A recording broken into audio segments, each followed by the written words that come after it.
प्रस्तुत पद्य पंक्तियाँ आपके सूर सागर से ली गई हैं, जिसका शीर्षक है पद, और ये सूरदास जी के द्वारा रचित हैं। तो सबसे पहले हम देखते हैं इन पंक्तियों का अर्थ क्या है। देखिए, चरण कमल बंदौ हरिराई। तो सूरदास जी कहते हैं कि मैं उन कमल रूपी चरणों की वंदना करता हूँ, अर्थात भगवान श्री कृष्ण की वंदना करता हूँ, उनके चरणों की वंदना करता हूँ। जाकी कृपा पंगु गिरिलंग है।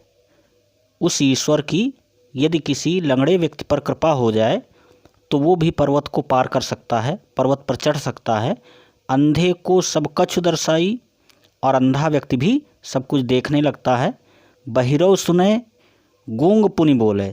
बहरा व्यक्ति भी सुनने लगता है और गूंगा व्यक्ति भी बोलने लगता है। रंक चले सिर छत्र धराई। और एक निर्धन व्यक्ति भी राजा बन सकता है, एक भिखारी भी राजा हो सकता है। सूरदास स्वामी करुणा में बार बार बंदौ तिहि पाई।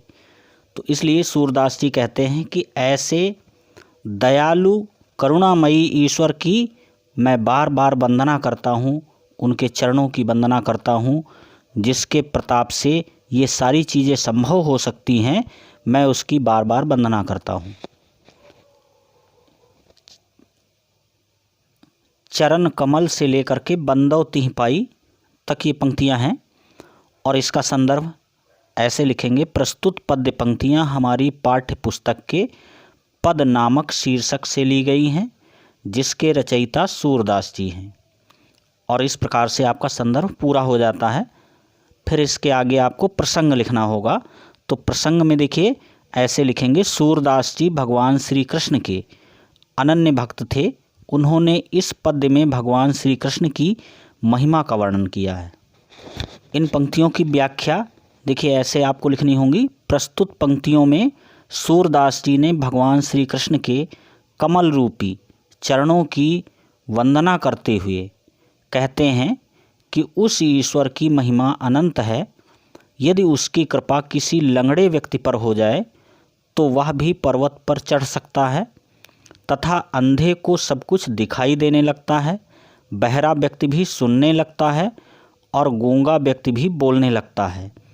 और उसकी कृपा से एक निर्धन व्यक्ति भी राजा बन सकता है।